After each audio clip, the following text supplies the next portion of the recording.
One of the most angering miscarriages of justice in recent memory, especially in light of the fact that we got Ross free, and then shit like this happens, and just seems like it's one step forward, two steps back. We're going to talk about the Samourai case and the conclusion of the Samourai Wallet case and what has happened to Keon Rodriguez, what his sentence was, and what happens next. Let me break this down for my fellow Bitcoiners. In just 8 weeks, I've seen a serious shift. More strength, more energy, and fast muscle gains. The reason? FITSCRIPT. They ran 124 biomarkers, blood, hormones, inflammation, and built a fully custom plan: nutrition, training, supplements. No guesswork, no templates. This is functional medicine meets precision fitness for high-performing men who want sovereignty over their health. If you care about optimization the way you care about your money, test, don't guess. Don't trust, verify. Hit the link in the description or scan the QR code on the screen to check out FITSCRIPT and see what's possible. Hey, you. Yes, you watching the Bitcoin price movements and the latest exciting news. It's awesome to stay informed, but the real power of Bitcoin comes from taking control. Don't just watch, take action. Head over to btcsessions.ca/learn for free step-by-step tutorials that guide you through every major skill you need to know, plus full video playlists for deeper dives on any topic you like. And if you're ready for the ultimate fast track, scroll to the bottom and check out bitcoinmentor.io for premium one-on-one experience with my team of Bitcoin experts to ensure you get it right the first time. Don't wait. Secure your Bitcoin future today. Hit the link in the show notes or scan the QR code on the screen. All right. This boils my blood. This is such an unfortunate thing, although I can't say I'm surprised. Anything when it comes to New York and justice is always just a big bag of trash. So let's mayors apparently too. Oh my God. Yeah, we're gonna have to, I feel like we need to at least touch on that, but in a moment, let's deal with Samourai here. Oh my God. So Keon Rodriguez sentenced to 5 years in prison and a $250,000 fine. After pleading guilty in July, the Samourai Wallet developer will surrender to law enforcement custody on December 19th. So yeah, this is the co-developer of Samourai Wallet. Again, 5-year sentence, $250K fine by a New York judge. Now, he pled guilty in July, which a lot of people were like, oh God, I understand. He probably did that, obviously, in hopes for leniency. Yep. Right. Like that's bringing into it. Yeah. You'd already been there for so long. Yeah. That's why you would do something like that. You do it for leniency, thinking that you will get a reduced sentence from the maximum. Dude got the maximum. Yep.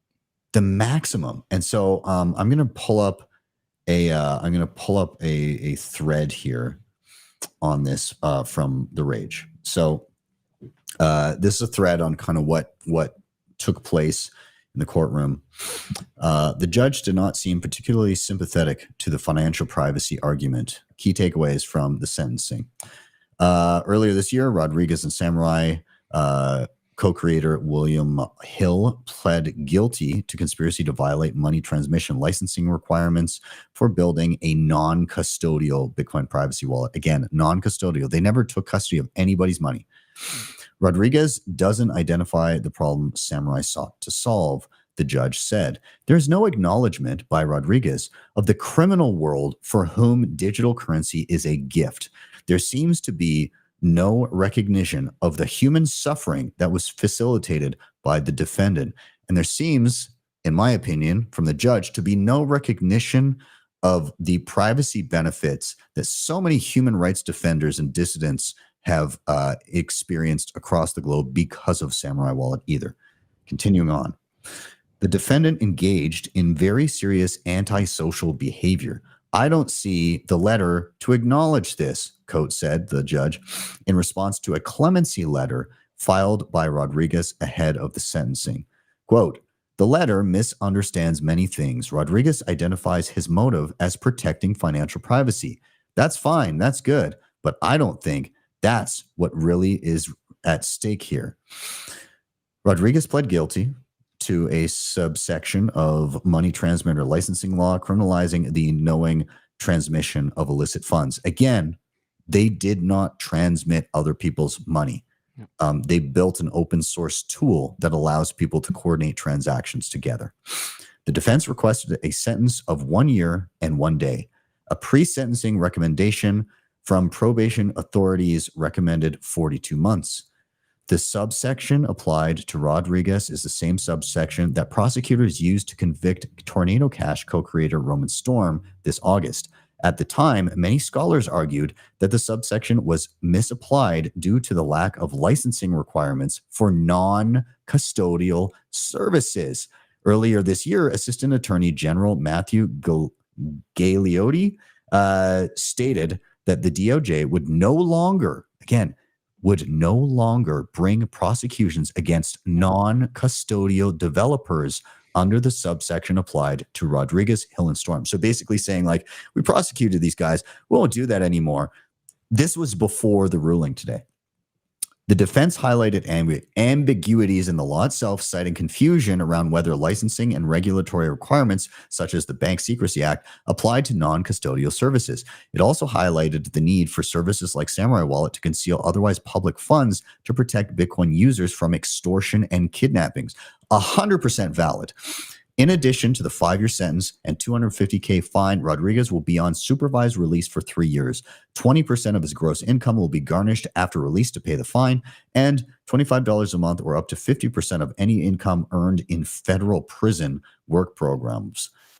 This is friggin' insane. Nathan, I want to get your initial thoughts here on what I've just read. Over that 25%, is that after taxes? Or are they going to stop doing that too? Because it just seems like he's getting absolutely right through the coals. Yeah. We're going to have slave labor in prison, and you can't even keep the fruits of that. And by the way, when you come out, we're going to tax you and then take 25% because just go fuck yourself, I guess, is the major picture there. It's completely counter to the like pro kind of Bitcoin that we've been getting from the Trump administration. I don't know why in particular, like they're really making an example out of him. I feel like it's always New York, man. It's always New York with these terrible judges, these terrible policies, and we need a cultural pushback against state overreach in terms of privacy. Like particularly since 9/11 with the Patriot Act and the TFSA, we've really normalized like, well, I have nothing to hide kind of behavior, and we need to start trying to instill that culture of privacy by default. That no one has any business knowing what my transactions are by default, right? But when you have things like self-reporting for the CRA in Canada or the IRS in the US as well too, man, they've really done a psychological number on people to think that you have to disclose everything or else you're a bad person. And that shit's just got to stop. Like there should be public outrage about this. And I hope that we can keep pushing forward. And you know what? I hope if we could do something sooner, but if Trump or admin or Vance or anybody wants the Bitcoiner support again, this should be first and foremost on the radar. Okay, you got Ross out. Great. You fucked up here, and we're going to need this or we're done. Yeah. Yeah. It's just completely contrary to the pandering that we've seen, right? Like it's just, this flies in the face of everything. And of course, you should not trust any government. Right? Like this is not their MO that they are trustworthy.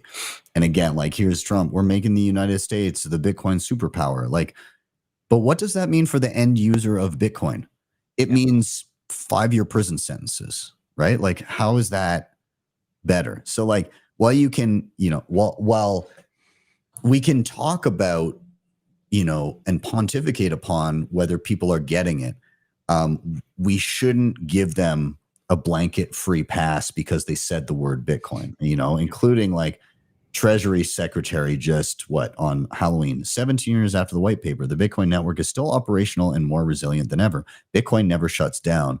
Democrats could learn something from that. So like, I mean, yeah, funny, of course, Bitcoin, a decentralized peer-to-peer network and protocol, is still running 17 years later, and a government can't fucking keep the doors open. Like, it's not, and it's, it's going to go back and forth. Like, the same thing is going to happen on both sides of the aisle.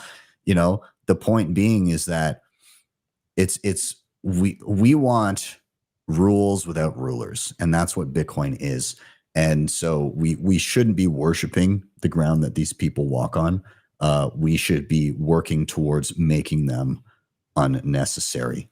And, just as a last little cherry on top, as if you don't hate the state enough, if you're on the other side of the pond, here's France pushing unrealized gains tax on Bitcoin. French MPs have voted to advance a proposal replacing France's property wealth tax with a broader levy on unproductive wealth. Holy Lord.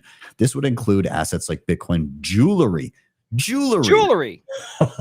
art, yachts, property, and other luxury items. So if you have stuff, we're going to perpetually need some of that stuff. It's no longer just like if you're transacting and doing things. It's like, hey, do you have things? We're going to need those. Like, the reform, still subject to parliamentary review, would apply a flat 1% annual rate, even if the assets aren't sold. This is how they get you, though. This is how they get you. They're saying a wealth tax on unproductive wealth with a flat 1%. And the average citizen goes, 1% on rich people, whatever. This is how a blanket, this is how a blanket tax on every paycheck comes to fruition. The original tax in the US for like just on your paycheck, it was targeted at the top 1% of earners. And I think it was low single digits. Yep, it was. It was a temporary measure. The income tax was a temporary measure on just the most wealthy for a small percentage. Yeah, and look at it today. Same, like Canada. There was a report the other day that the average Canadian, and this, I mean, I know we still have the Canada Sucks section coming up, but it's just like, I can't even wait. There's a report the other day, the average Canadian citizen, and I'm not talking like wealthy citizen, I'm talking just like your kind of middle class Canadian citizen, accounting for income tax and every other tax that you pay throughout your day and throughout your year. There's a lot. 48%. Yep.